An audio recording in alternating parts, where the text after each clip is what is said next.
So mga ka-wonders, wala.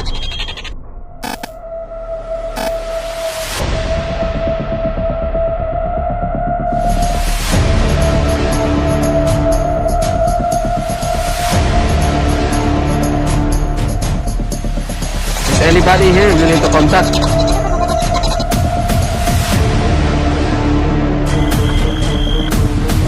Can you tell me what is your name? Wow, umabot ng pula. Kaya nila ito manipulahin, guys. Wala. You really here, mga amigo. Tell something. Hindi ko basta-basta ang paranormal investigation. No. Oh my God. Ayan o. Ayan, mga wonders. Kumunta na.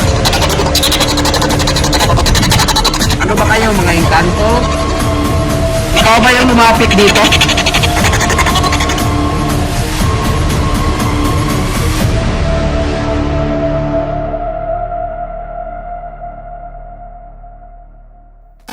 Kumusta mga ka-DDP?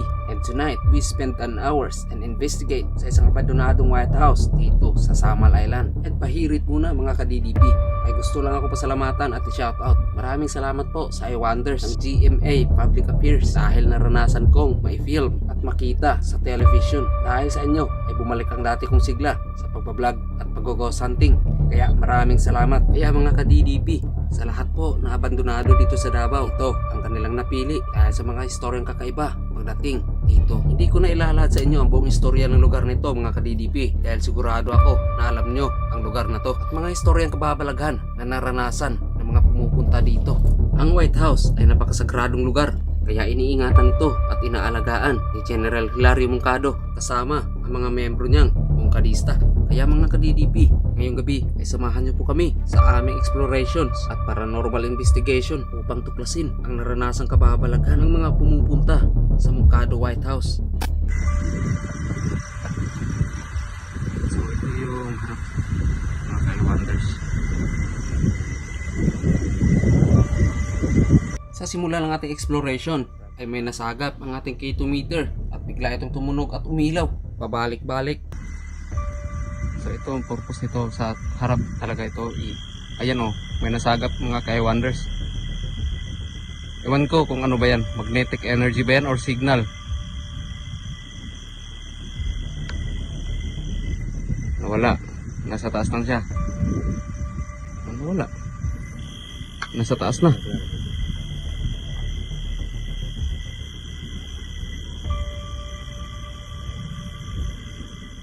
Ang enerhiyang nasagap ng K2 meter ay isang network signal at hindi po ito gawa ng paranormal. Dahil ang Moncado White House mga ka-DDP ay isang overlooking site at gabi-gabi malakas ang hangin dito. Kaya masasabi kong signal lang po ito. So itong nangyari sa K2 meter mga ka-wonders. So hindi natin masasabi kung about sa paranormal kasi malakas yung hangin. Malakas ang hangin. Siguro may nasagap itong konting enerhiya galing sa baba or sa taas or di kaya signal. Minsan signal ang nadidetect nito mga ka-wonders. Wala na, siguro signal lang yun guys. Malakas kasi ang hangin, hindi natin masasabing paranormal yun guys. Kasi kapag abot sa paranormal yun guys, naka-steady lang po yung magnetic energy sa kinatatayuan mo or kung saan siya na-detect. Yan yung magnetic energy. Kung signal guys is palipat-lipat po yan. Ayan po. So mga ka-wonders, lipat tayo sa ibang bahagi ng... Uy, ano yun? Ayan o, may na-detect siya. Hanggang sa 3 ilaw pa rin. Kaya lang sabi ko sa inyo mga ka-DDP, ito po ay gawa ng isang hangin na may dalang network signal. Kung napapansin nyo, ang galaw ng mga bulaklak na nagpapatunay na malakas talaga ang hangin. Kaya lumipat ako sa iba pang bahagi ng White House para patunayan sa inyo na ang nasagap ng K2 meter ay isang nabuong network signal. Dahil kung isa ito sa mga hinahanap natin, ay hindi ito titigil sa pag-i-spike. Gaya lang nakikita ninyo sa mga nakaraan kong explorations. Ang back ko, wala, diba? Kasi kung buong enerhiya ito guys, kahit iikot ako, nandyan yan. O, ayan, tumunog. Dito, wala. So, signal talaga yun guys. So, dandahan lang po tayo, huwag po tayo magmadali. Kasi po, ang pag-ghost hunting po ay hindi po dapat minamadali. Tuklasin po natin yung kababalaghan. Kung meron kababalaghan dito.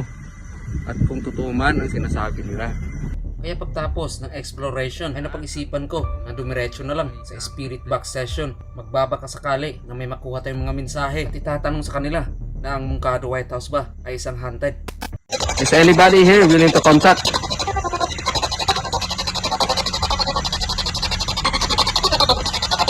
Pakisagot kung totoo bang haunted ang bahay na ito or may namamahay ba dito? May nakatira ba dito?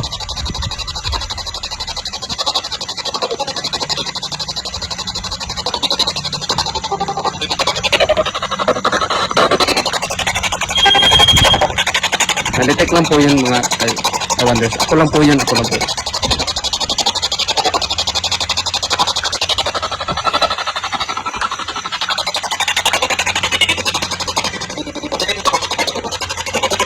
Can you tell me what is your name?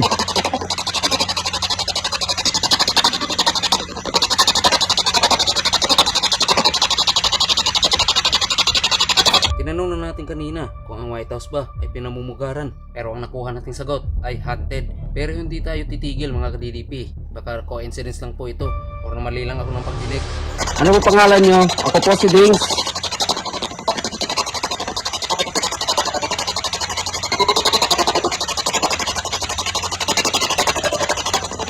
So mga kaya wonders, medyo magulo sila. Ang daming sumasagot. Ano pangalan mo?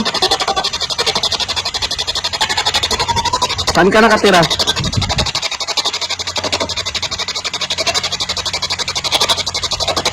So mga kaya wonders. Okay. So mga kaya wonders, narinig ko po klaro-klaro sa tenga ko. Sabi niya diri. In Tagalog translation, dito. Dito na siya nakatira. Saan banda?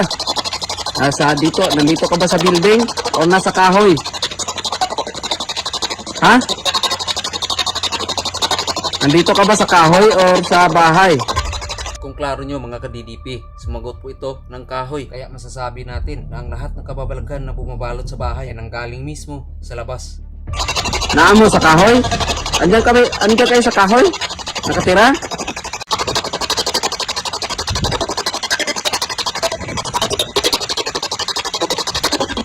Yung spirit box, napaka-active.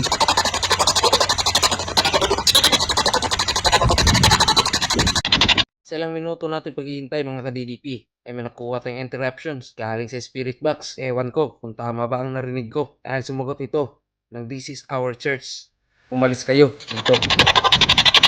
Hindi narinig akong hawa mo or sa sinasabi sa Tagalog translation is alis kayo. Bakit mo naman kami papailisin? Papabayad po kami. Can you show to me your power mga amigo? Na ako'y mga device din ha. May mga device po ako dyan.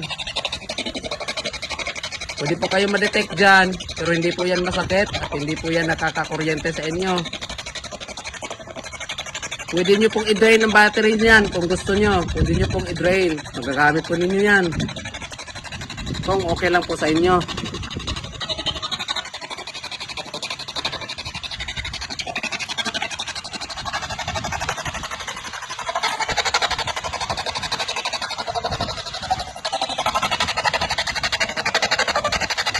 Napakaingay po mga kay-wonder. Napakalakas ng frequency. Katulad po ng sinabi ko sa inyo kanina, isa po ito radio box na ginawa kong spirit box. So what I mean is DIY po. So ganun po ang mangyayari. Kapag tinanggal ko po itong antena, kapag tinanggal ko po ito, mawawala po itong pag-uusap na dyan sa loob. Kasi ito po ang nagde-detect ng signal. Kapag walang antena, only noise lang po yung static lang po yung maririnig natin, walang boses. Only static lang. Pero nandito naman to, magagamit natin to. Kaya nila ito manipulahin, guys. Kaya nila ito manipulahin.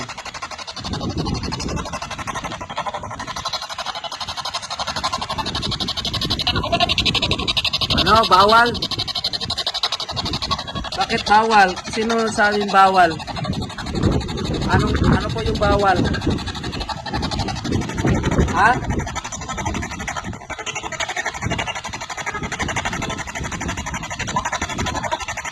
Wala ko kasabot mga amigo.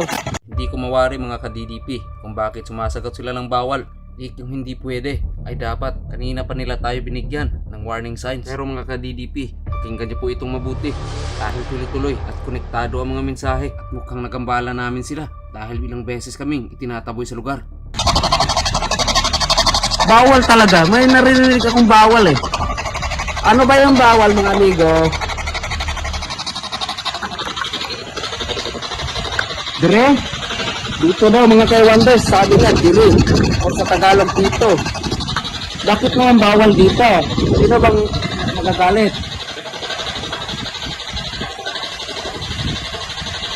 Ha? Bawal talaga. Bakit po? Bawal daw mga kay-wonder. Ulit-ulit yung sinabi, narinig kong bawal talaga.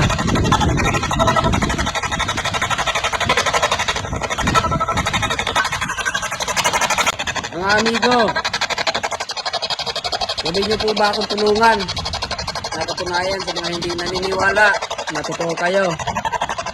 Kaya niyo ba yon?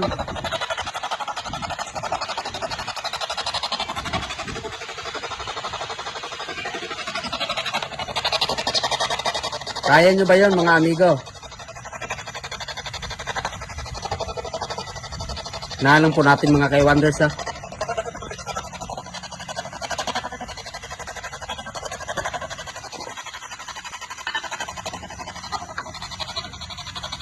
Show to me your power mga amigo. Sino po mag-volunteer dyan? Yung gusto akong tulungan. Hindi ba kayong lumapit sa mga device ko dyan?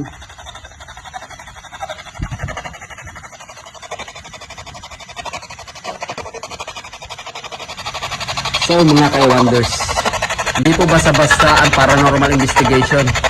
Kailangan po tayo, it takes time po mga kay-wonders kasi hindi po dapat natin itong mamadaliin. Kasi po, kukuha tayo ng ebidensya o sagot nila kung meron bang nakatira dito sa building na ito or doon sa labas, galing sa labas na pumunta dito. So ayan, yan yung purpose ng pag-focus sa paranormal investigation. Ano ba kayo mga engkanto?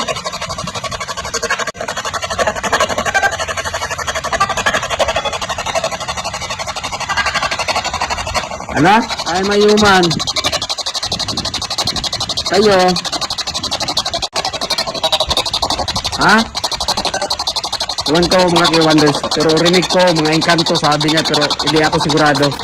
Panoorin nyo to mga ka-DDP dahil kanina ilang beses ko na ito in-request kanila kung pwede bang galawin or lapitan ang ating mga devices. Pero take note mga ka-DDP, ito po ay tunay at walang halong pandaraya. Masdan nyo ang nangyari sa REMPAD.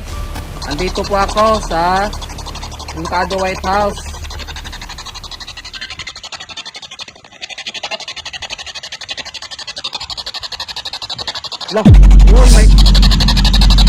Look, oh my God, mga kay-wonders. Sa kalagitnaan ng aming paranormal investigation, lahat kami ay nagulat dahil bigla na lang tumunog ang REMPAD device. Kung makikita nyo mga ka-DDP, napakalayo ng aming distansya sa REMPAD. Kaya ay imposible na kami ang na-detect ng device. At napaka-imposible rin na kaya ito tumunog nang dahil sa hangin. Dahil sa mga oras na yan mga ka-DDP, walang hangin na pumasok. Kaya nagduda kami na ito'y kagagawan ng mga entities na nasa paligid. Dahil hindi lang ito tumunog ng isang beses at nasundan pa ito ng pangalawang detection. Kaya mga ka-DDP, kung maniwala man kayo sa hindi, ay sa inyo po yun. At hindi ko po kayo nasisisi doon. Wala, tumunog. Thank you so much mga amigo. Dahil tinulungan niyo po ako. Ayan o. Ayan mga kay-wonders. Tumunog na naman po. Dahil tinulungan niyo po ako. Ayan o. Ayan mga kay-wonders. Tumunog na naman po. Oh my God. Thank you mga amigo. Wait lang mga kay-wonders ha. Oh my God. Hindi ako makapaniwala. Oh, ayan oh. Ayan. Oh.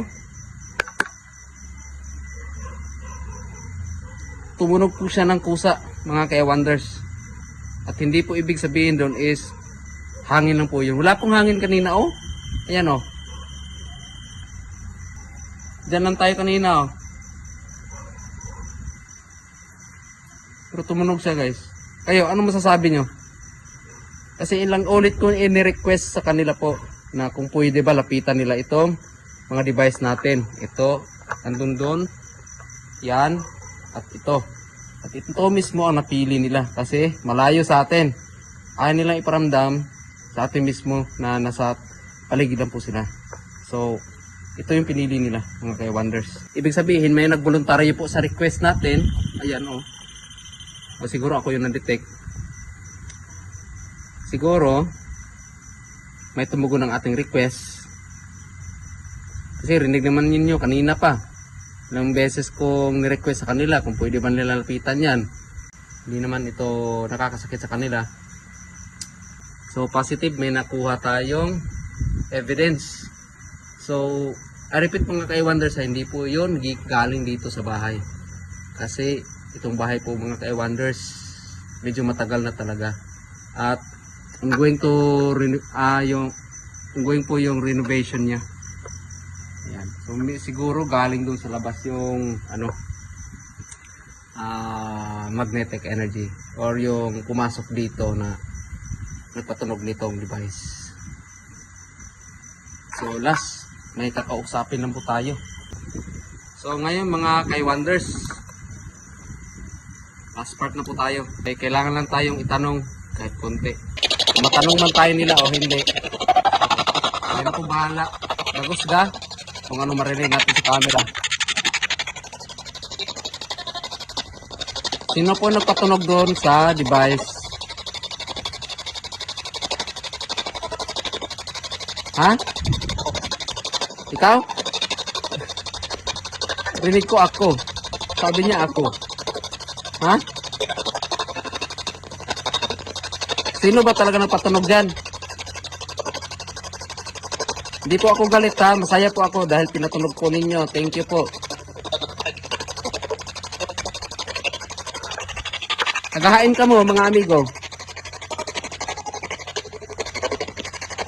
Ha? Taga saan po kayo? Last na po natanong ito. Pasensya na po sa disturbo. Ha?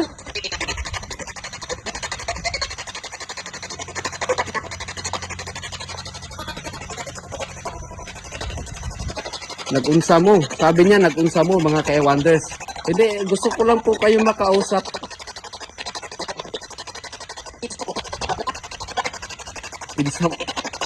So mga amigo, kung wala na kayo magagawa sa aking mga request na patunogin yung ibang device, siguro okay na yon. Okay na yun sa akin. Satisfied na ako dun. At least napailaw niyo po yung isa. Sa hindi po nakakakilala, ako po si Dings.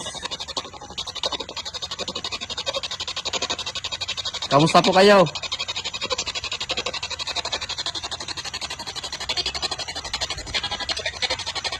Ha? Sagit daw guys. Sabi niya sagit or sigaw. Sa Tagalog, sigaw.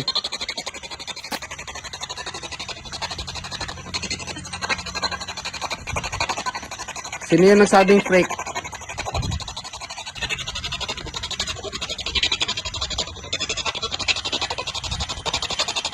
Hello po. Okay lang ba sa inyo or hindi? Uuwi na po ako ngayon.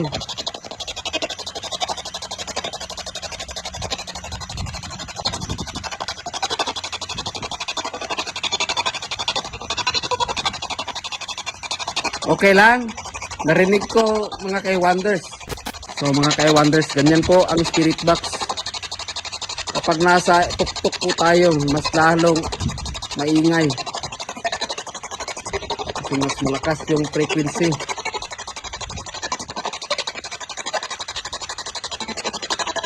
So mga ka-wonders, ang purpose ko nito is dito tayo kukuha ng sagot gamit ang frequency ng radio. Tapos, kung medyo haunted yung lugar, kaya po nila yang i-manipulate yung device. Kaya makakabuo po tayo ng sagot. Pabante tayo mga ka-wonders. Pwede nyo po bang daanan yung mga device ko? Nag-request tayo ulit sa kanila kung pwede ba nilang lapitan or daanan ang bawat device na nakalatag sa ground floor at hindi naman tayo nila binigo. And I know they are watching and hear my voice because they follow what I said to them. Mga ka-DDP, kayo na po ang humusga kung anong makikita nyo sa parteng video na ito dahil bigla na lang natumba ang mini REM pad. Pwede nyo po bang daanan yung mga device ko? Yung tumutunog. Huwag po kayo mag-alala, hindi po yan nakakasakit at hindi po kayo makukuryente dyan. Tutunog lang po yan.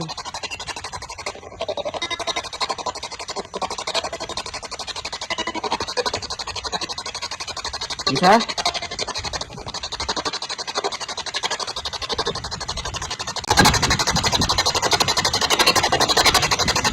So mga ka-wonders, wala. So mga ka-wonders, wala. Hindi ko maintindihan mga ka-DDP dahil bigla na lang itong natumba na kahit wala namang pumasok na hangin. Ang akala ko nung una ay tumunog at bago natumba. Ngunit nagkamali pala ako. Ito pala ay natumba bago nag-react. Kaya sinasabi ko sa inyo mga ka-DDP, kayo na po ang humusga at sinasabi ko sa inyo ang totoo na wala talagang pumasok na hangin. At kung may hangin man, dapat kanina pa yan natumba. Tagal natin na malagi dito sa loob ng building.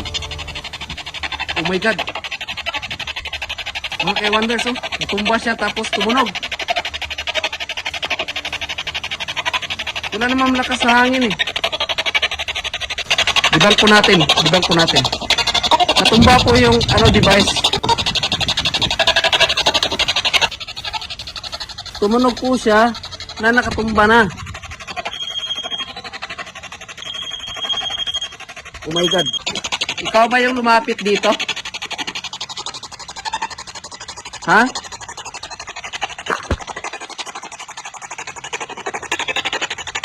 Ikaw ba yung lumapit dito? Oo? Tubahay yun ah. Ano pangalan mo? Kaibigan? Jezabel. Ano? Jezabel? Yun ba narinig ko? Tama ba yun? Jezabel?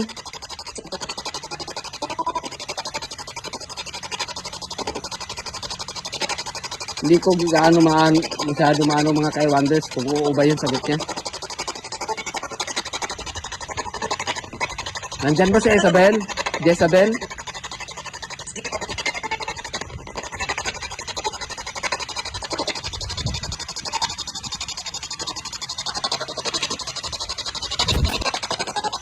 If you're really here mga amigo, show something. And you show to me your power. Hindi ko po kayo hinahamon ha. Gusto ko lang po ipatunayan kung andito ba talaga kayo ngayon. Mga ka-wonders, ngayong gabi, we'll start a paranormal investigation po kasi baka nakaka-distract na po tayo sa kanila. Kung meron man tayong nakausap dito na hindi natin alam, sana naman ay walang mangyaring masama sa atin ngayong gabi. Tapos na po tayo sa ating paranormal investigation at naway nakuha po natin ang ating gusto. And also, kayo na po bahala sa mga narinig nyo. Kung may naintindihan po kayo, kayo na po bahala. Kung may naintindihan po kayo, kayo na po bahala. Yan, mga wonders. So, the last part. Let's na.